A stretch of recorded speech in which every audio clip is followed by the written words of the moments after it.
Hey folks, Jonathan here. I think we'll start off on the dashboard today. And unfortunately, it's looking like I'm going to have to do more changes than I wanted to do. In other words, this thing is about 7 inches too wide, and I didn't think it was going to be that bad. I thought I could take it off the ends, but I'm going to have to take it out of the middle. That means I got to take the Chevrolet emblem off, which I really didn't want to do, but that's okay. We're going to take it out of the center. We're going to narrow it up. We're going to cut it to where it's straight. In other words, we got to cut it long ways, and we got to clean the ends up and make them where they fit in good, and that's what we're going to work on now. All right.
Okay, we got it welded back together where we want it. Now we got to cut it long ways, all the way down to get it the shape we need it. Now I'm going to try to cut that center grill, and it's going to be tough to get it right to make it look good, but we don't have much of a choice. We'll have to take 7 inches out of it also. So maybe we probably can cut it on the back side and follow the lines a little better when we figure out exactly where we need it cut. Anyway, let's get this done and we'll move on. Okay folks, here's what we got so far. It's tight in here, so it's warping us a little bit because of these brackets. They're going to get cut off either way. And I figure I will V-cut, I'll cut a V out of here and bend this down and try to get it to round pretty straight. That way it'll come around, and then this will get bent out just a little bit, and we'll see if we can get it to fit in really well. I think we can get it to conform to that same curve, and it should mold in really well. Alright, I think it's going to work out. Alright, okay folks, here's where we're at. Dash is in. Don't have it completely finished here, molding in, but it's getting there. So we decided to jump off of this for just a little bit and work on mounting the radiator. Now I am doing one little change on it. Right here, we're putting a piece in so we can clear the bottom radiator hose a little better to make sure that we get the clearance. So we're making the 2 brackets now that go down on the cross member to mount the radiator. We'll get it mounted, and then we'll get the grill shell mounted, and that'll be one more thing out of the way. Ran into an issue with the backing plates. Whoever put these backing plates on drilled some holes in the backing plates, and I can't trust that they're right. The holes they drilled, half of it was wallered out, and they just didn't look good whatsoever. So what I've got to do, and let me get a backing plate and I'll show you. Okay, this one has not been drilled yet because it wasn't on. So what was that a word? It was not on. So the plan is to make a bushing or a temporary when it goes in here that actually is the ID of our spindle. That way we can slide this all the way up and it's going to be centered with the spindle, and then we'll drill the holes from the inside through the backing plate to get these bolts right, because these bolts don't line up with these spindles. And the reason they don't line up is because this is a Ford Mustang and that's a Model A axle. So that's our plan for that. We probably could actually use these holes and drill through the spindles, but we'll figure it out. But the other one, I think I'll just weld their holes up that they put in it and then grind them down and then you know, re-drill it, because they just didn't do a good job at all. And I don't want to take a chance on it. It's got to be centered with the spindle, so your brake shoes will be centered with your drum and then all that good stuff. So anyway, so we got some machine work to do.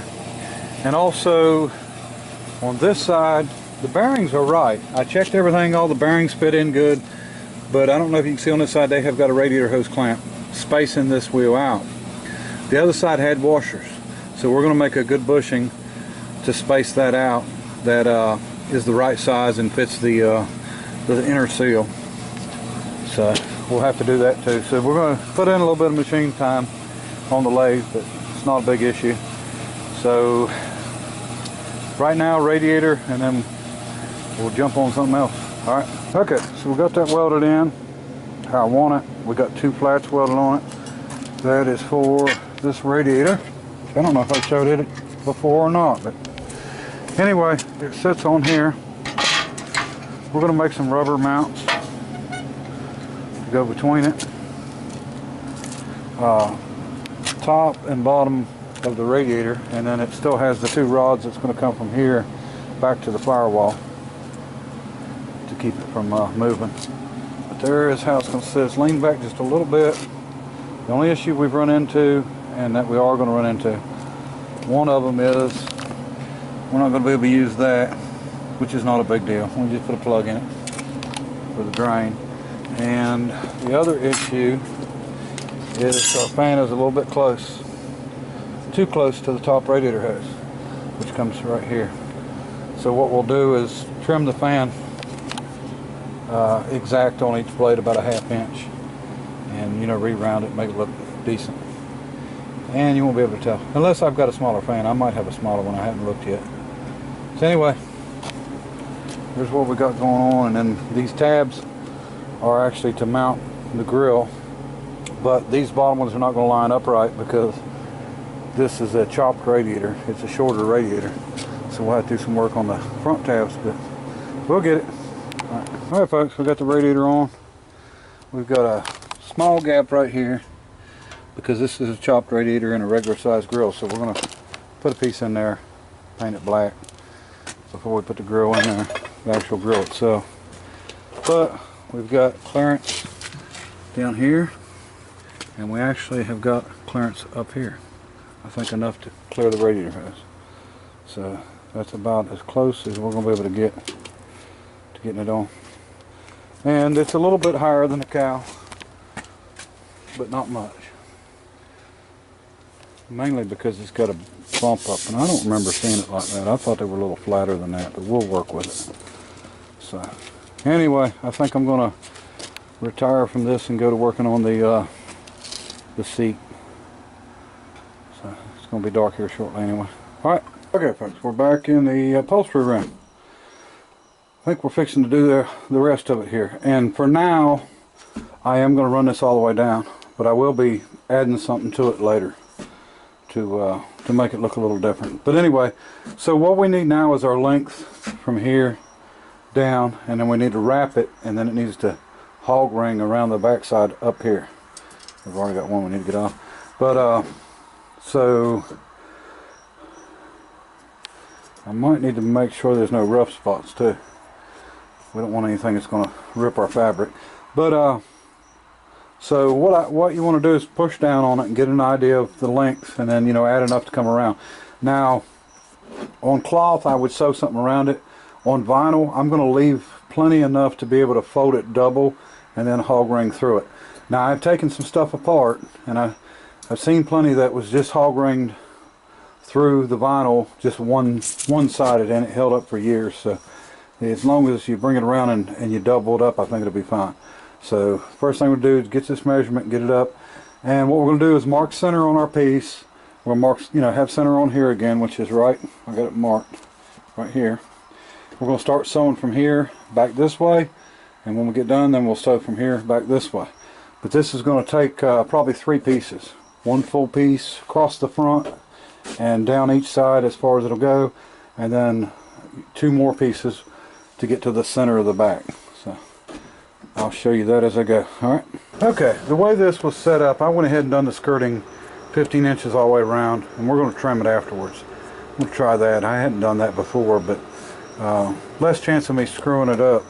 What we've got here is our top, and there is our center, and here is the center of our skirting. It goes around one end and the other end.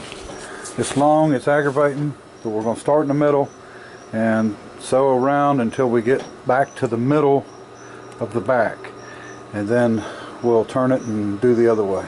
Okay folks, we've got the skirt that goes around it sewn on. I just, like I said, went around it 15 inches. We'll figure it out as we go. Hopefully it will do okay. And I had some people say something about that. That is no problem if you take the time to actually run the string in and let this one overlap that one when you're doing the piping. The problem is I don't want to take the time, and I've got too much going on for one thing. But the other thing is this particular seat, the other one's going to sit on top of it, so that's never going to be seen. So anyway, that's the back section. So let's see how this thing works out, see if I can stretch it over.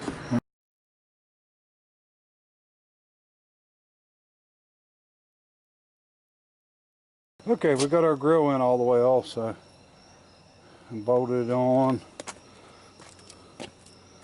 and looking good. We're going to clear everything. I'm liking it. And the seat actually fits just like I want it. Shouldn't be any issues there. You really can't see none of the wrinkles too well unless you really stick your head down in there and look, so I think we'll be just fine. Now we just got to get the back done, and we'll see how that works out. Alright, appreciate everybody watching. Till next time, bye.